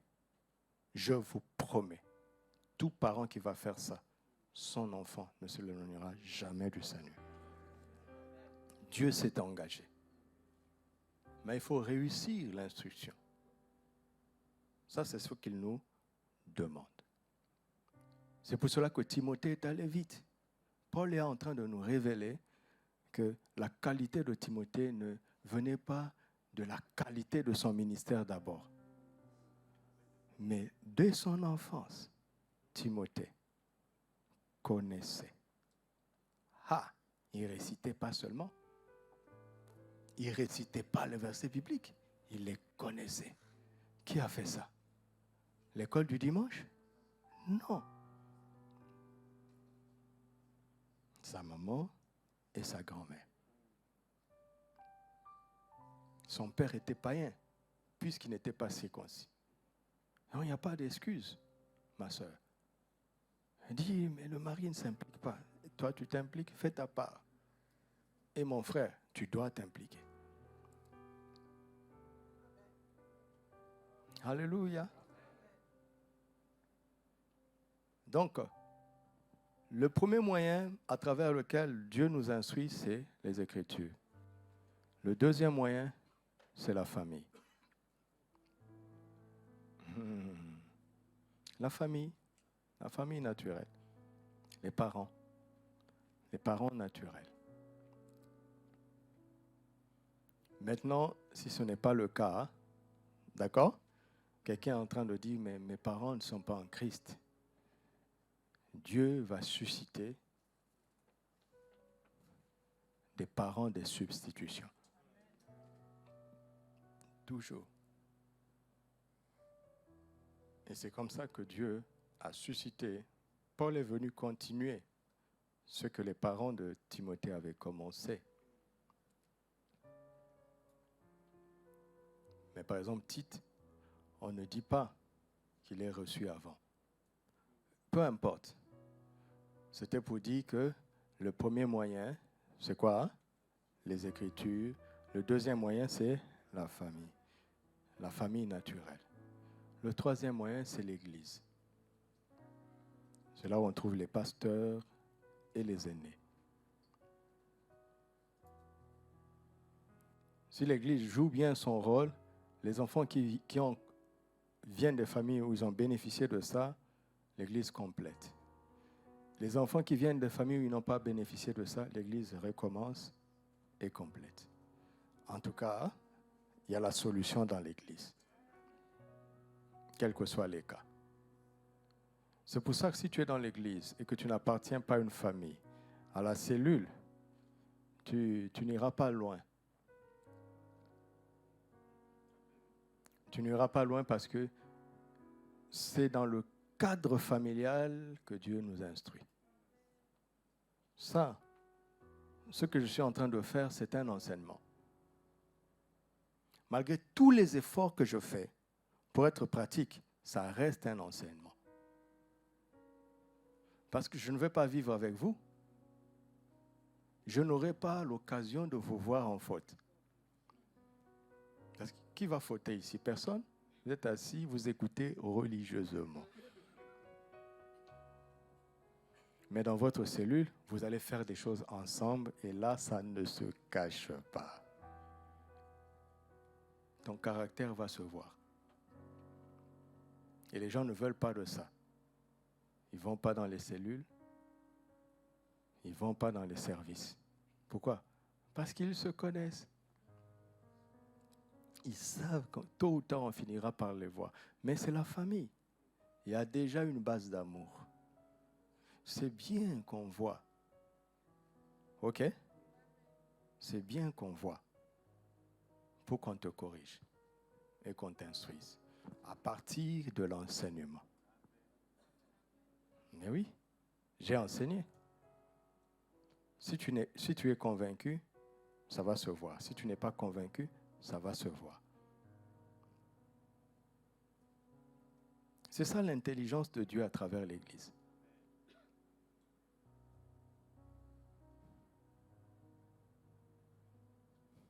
C'est comme ça que 5-10 ans ensemble, je vois des gens qui font de bons choix et qui avancent. Est-ce que c'est moi qui les ai dirigés? Non. Je suis un homme. C'est tellement émouvant d'avoir accueilli un jeune homme, une jeune fille à 16 ans, et aujourd'hui de tenir ses enfants dans tes mains et de voir qu'ils sont autonomes. Ils travaillent, ils sont responsables, ils gèrent bien. Et là où ils ne savent pas quoi faire, ils viennent te poser des... C'est magnifique. Mais tu sais que tu n'as pas trouvé le boulot à leur place. Tu n'as pas réussi le travail à leur place. N'est-ce pas? Ta fille, là, quand elle a accouché, tu n'as pas accouché à sa place. Ton fils, quand il relève les défis, ce n'est pas toi. Toi aussi, tu continues d'avoir tes défis. N'est-ce pas? Mais tu vois Dieu les diriger. C'est tout ce que je veux voir chez vous. Sinon, je suis pasteur, pourquoi? Je suis pasteur, pourquoi? Pour que vous me donniez de l'argent, c'est mon job? Non, c'est pas ça être pasteur. Un pasteur est un berger, c'est-à-dire un gardien et un conducteur du troupeau. Un éleveur de brebis. Pas pour les vendre à la hite.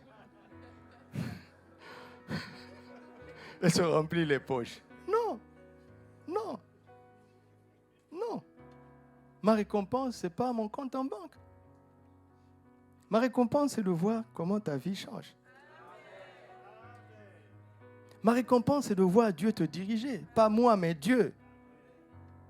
Mais je t'instruis pour que Dieu te dirige. Alléluia. Qu'est-ce que vous voulez?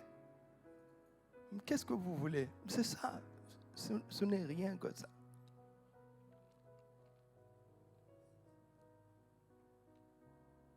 On ne vient pas ici pour s'exciter. Parler un peu en langue, crier, sauter, danser. Non, ce n'est pas ça. Est-ce que tu vas sortir d'ici avec quelque chose? Là, j'ai réussi mon ministère de ce matin. Je vis et je dors rien que pour ça. Je ne fais rien d'autre de ma vie. On aurait au moins ça. Hein? Sinon, je vais prendre un deuxième job. On aurait ça.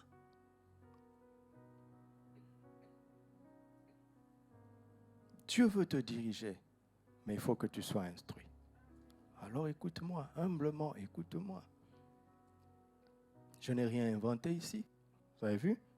C'est verset après verset. Pourquoi je ne lis pas? J'écris pour ne pas oublier. Même vous m'avez vu lire. Pourquoi je ne lis pas? Parce que c'est en moi maintenant. C'est en moi. Et comme c'est en moi, Dieu aussi va me diriger. Parce que j'ai la matière en moi. Moi aussi, j'ai besoin d'être dirigé.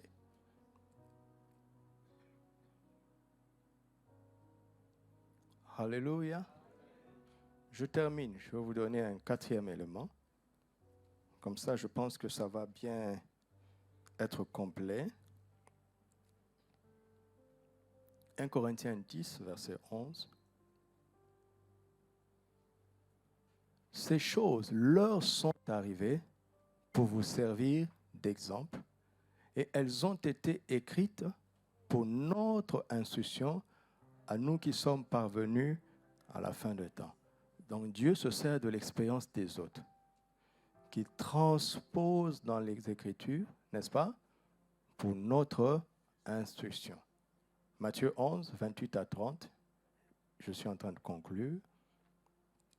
Venez à moi, vous tous qui êtes fatigués et chargés, et je vous donnerai du repos. Prenez mon joug et recevez mes instructions, car je suis doux et humble de cœur, et vous trouverez du repos pour vos âmes. Car mon joug est doux et mon fardeau est léger. C'est comme aujourd'hui j'ai un joug de vous parler. Ça m'a pris des jours et des jours de préparation. Quand je finis ici, je pars à Kouribga. C'est un joug, mais c'est doux et c'est léger. Ce n'est pas un sacrifice, c'est un plaisir. Parce que ça vient du Seigneur. Si tu te donnes ce joug toi-même, parce que tu veux avoir l'impression d'avoir un grand ministère, tu voyages. Si ce n'est pas Dieu qui t'a demandé, ça va peser sur toi, ça va t'écraser, ça va te détruire. C'est pour ça qu'il y a des scandales. Des scandales dans le ministère. Parce qu'ils se sont donné des choses que le Seigneur ne leur a pas demandé. Ça finit par écraser. Il faut suivre ça. Hein? Il faut suivre ça. Abandonner les œuvres mortes pour ne prendre que le fardeau que le Seigneur veut mettre sur toi. Et le fardeau du Seigneur est doux et léger. Mais pour y arriver, il faut, quand tu prends son joug, il dit prenez mon joug, recevez l'instruction. C'est ce que je voulais dire. Alors, le 4e élément à travers lequel le Seigneur nous instruit, c'est l'expérience.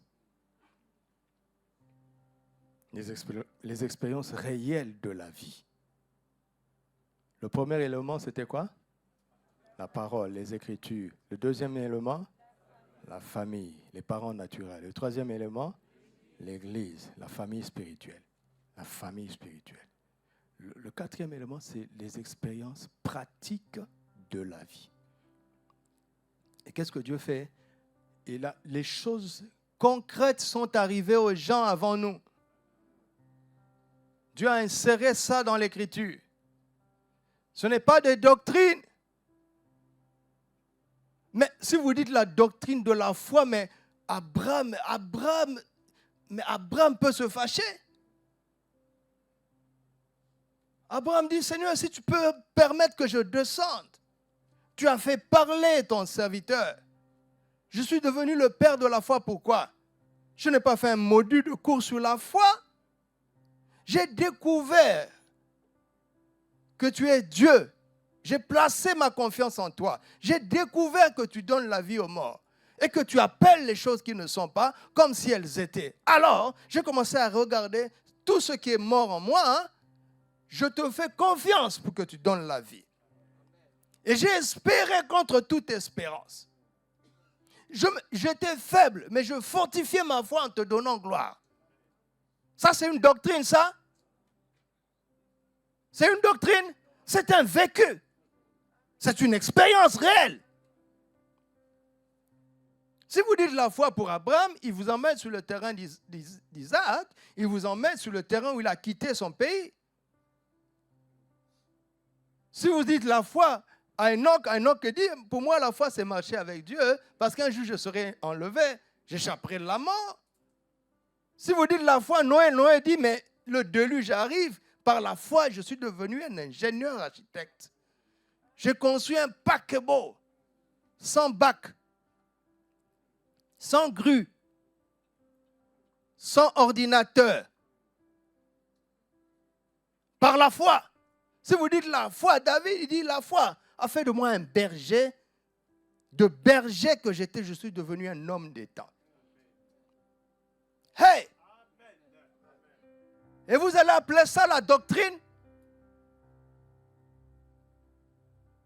Non, c'est une expérience pratique. Ils ont cru en Dieu dans des choses concrètes.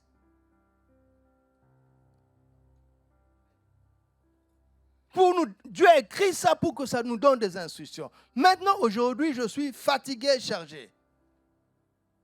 Le Seigneur dit, viens à moi. Je te donnerai du repos. Mais si tu t'arrêtes là, tu seras encore fatigué, tu reviendras. Il dit, mais prends mon joug. Ah, je commence à comprendre. J'étais fatigué, pourquoi? Parce que j'étais chargé. J'étais chargé, pourquoi? Parce que mes épaules étaient vides. Quand j'ai déposé ça au pied du Seigneur, j'ai compris. Mes épaules ne seront plus jamais vides. Sinon, on va venir mettre un joug. Seigneur, donne-moi ton joug à toi. Oh.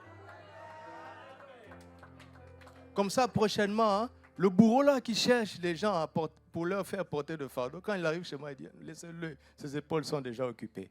Pourquoi? Parce que celui qui a mis ce fardeau sur mes épaules, il faut être plus fort que lui pour enlever ça.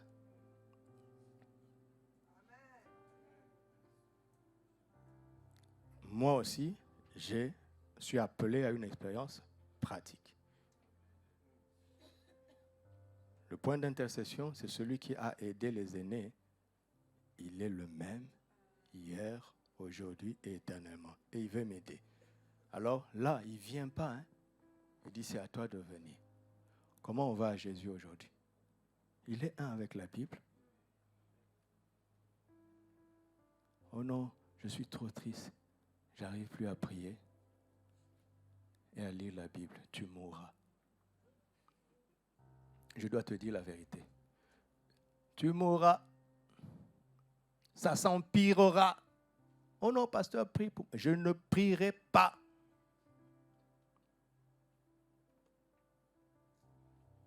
Oh non, je suis trop malade pour prendre un médicament. Eh bien, tu mourras. J'ai trop faim pour manger. Eh bien, tu mourras. J'ai trop sommeil pour aller au lit. Eh bien, tu craqueras.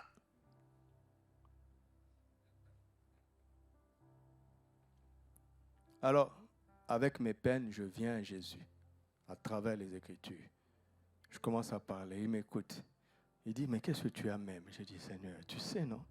Et puis il me dit, parle. Je parle. Il dit, tu connais quelqu'un dans la Bible qui a eu ça? Je dis, non, Seigneur, écoute-moi. Je n'ai pas le droit de ne pas faire avec toi. Si j'ai aidé quelqu'un qui a eu ça, je n'ai pas le droit de ne pas t'aider. J'ai dit, ah bon? Alors il me dit, va dans les Écritures, regarde les anciens.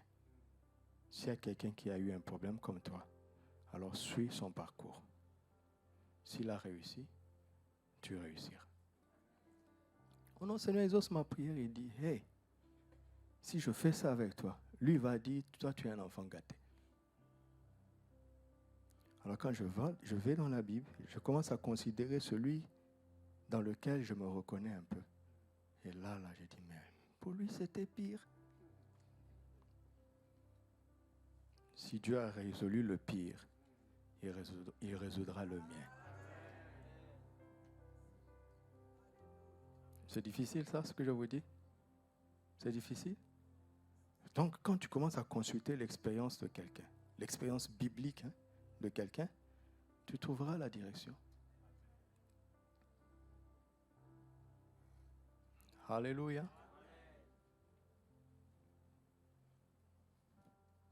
Tous ceux qui ont été promus dans le plan de Dieu ont découvert Dieu dans la souffrance. Donc, tes fardeaux vont te conduire au fardeau du Seigneur et tu entreras dans le plan de Dieu.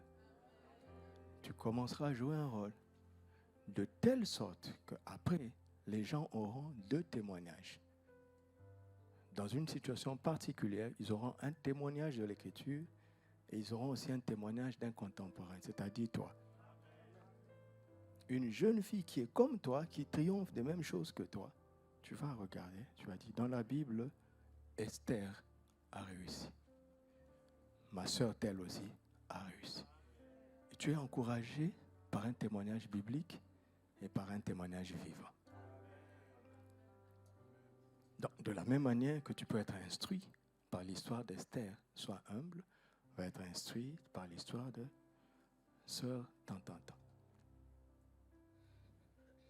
Comment tu arrives à être heureuse, joyeuse avec tout ça? Elle va te dire aussi le peu qu'elle sait. Tu prends. Alléluia. Et donc quand tu reçois cette instruction, Dieu voit dans ton cœur que tu es instruite, il te donnera la direction. C'est difficile ça? C'est difficile ça? La direction divine, ce n'est pas une prophétie. Ce n'est pas une vision, ce n'est pas un songe. Parce que la prophétie, la vision, le songe te montrent la finalité. Mais si tu es ici et que tu veux aller à Médine, tu peux aller par cette route, la route d'Azmou, tu peux aller par la Corniche. C'est la direction. Si tu te dis la route d'Azmour est la plus courte, certes, mais si il y a l'embouteillage, ou bien si elle est bouchée, tu ne sais pas. Donc Dieu va te dire, prends la Corniche. Tu dis, Seigneur, c'est plus long. Il dit, ok. C'est pour ça que le peuple, quand on parle de direction divine, il vient s'asseoir en attendant qu'un homme de Dieu commence à leur distribuer des prophéties. Les prophéties peuvent être authentiques, mais ce n'est pas ça la direction. Tu comprends? Tu comprends? L'esprit de prophétie est sur moi. Je peux commencer à parler si le Seigneur décide. Mais ça ne change rien. Ça ne change rien. David est un roi. Le prophète a parlé, n'est-ce pas? Mais il est devenu effectivement roi à quel âge? À 40 ans. 23 ans de direction divine. Il y a des situations où même pour s'en sortir, il est devenu fou. Il a fait semblant d'être fou. Ça n'a pas été facile. D'être poursuivi par le roi, tous les services de renseignement, et l'armée sont dans sa main, il veut te tuer. Est-ce que sa vie était facile? Non. La prophétie était claire. Mais ça ne suffit pas. Je ne vous parle pas de prophétie. Je ne vous parle pas de vision. C'est le mot de direction divine. Combien de gens ont des prophéties qui ne se sont jamais réalisées? Ça ne veut pas dire que la prophétie était forcément fausse. Non. Mais est-ce que tu suis le conducteur? C'est ça le problème. Tu veux la prophétie, mais tu n'honores pas l'esprit de prophétie. Tu n'honores pas la parole de la prophétie. Tu n'honores pas les serviteurs et les prophètes. Tu n'honores pas la famille prophétique qu'est l'Église.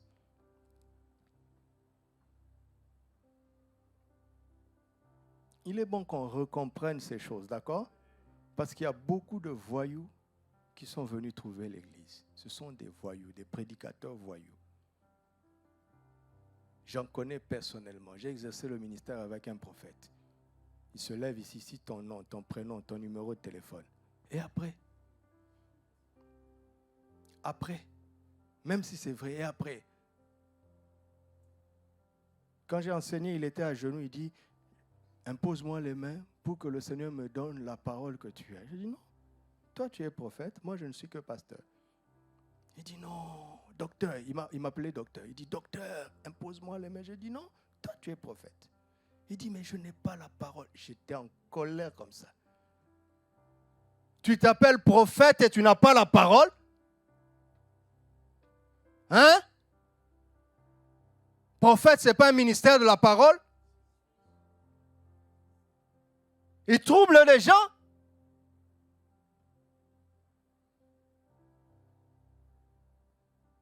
Arrêtez ça.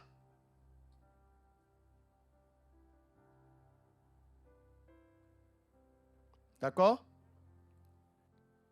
Gloire à Dieu. Nous allons rendre grâce à Dieu. On termine par rendre grâce. Par rendre grâce à Dieu. Levons-nous s'il vous plaît et prions à haute voix. Rendons grâce à Dieu d'abord pour sa parole écrite et le Saint-Esprit qui l'a inspiré. Rendons grâce, rendons grâce. Père, nous te rendons grâce ce matin parce qu'à travers ta parole et ton esprit en nous, tu nous enseignes, tu nous convaincs, tu nous corriges et tu nous instruis. Merci pour les saintes écritures que tu as écrites et que tu as inspirées pour notre instruction. Merci pour le Saint-Esprit qui a inspiré ces paroles et que tu as mis en nous. C'est lui qui nous rend capables de comprendre, Seigneur, ta sagesse, ta volonté. C'est lui l'instructeur par excellence et nous te bénissons. Merci pour la Bible. Merci pour la Bible. Dis à Dieu merci pour la Bible.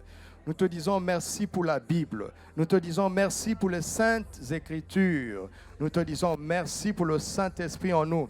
Nous te disons merci pour ceux qui se sont laissés conduire par toi.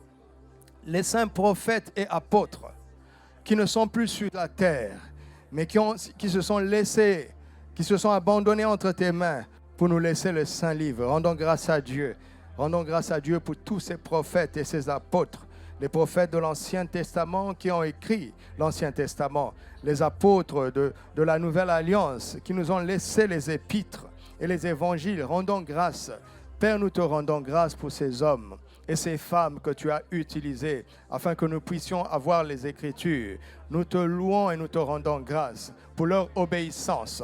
Nous te rendons grâce pour leur obéissance. Nous te rendons grâce pour leur foi. Nous te rendons grâce pour leur disponibilité entre tes mains. Nous allons rendre grâce à Dieu pour nos parents spirituels à travers lesquels le Seigneur nous guide. Papa et maman Karambiri, rendons grâce. Parle, parle. Nous te rendons grâce, nous te rendons grâce. Ce mois est le mois de direction divine. Cela ne vient pas de nous. Personne ici va dire qu'il a reçu cela de toi directement. Mais tu as utilisé un homme, notre père spirituel et notre mère spirituelle. Merci pour papa et maman Karambiri, qui eux aussi à leur tour se disposent entre tes mains. Même s'ils n'écrivent pas les Écritures, nous n'avons pas cette prétention de les placer à ce niveau-là. Mais ils sont là, disposés, disponibles, pour nous faire comprendre les Écritures, pour nous faire comprendre ta volonté. Nous te remercions pour la bonne disposition de leur vie entre tes mains. Nous allons rendre grâce à Dieu pour nos pasteurs et nos anciens, nos prédicateurs et nos enseignants dans nos églises locales. Rendons grâce à Dieu. Rendons grâce à Dieu. Rendons grâce à Dieu pour nos pasteurs. Ce sont des dons aussi. Ils ne sont pas moindres, ils sont utiles.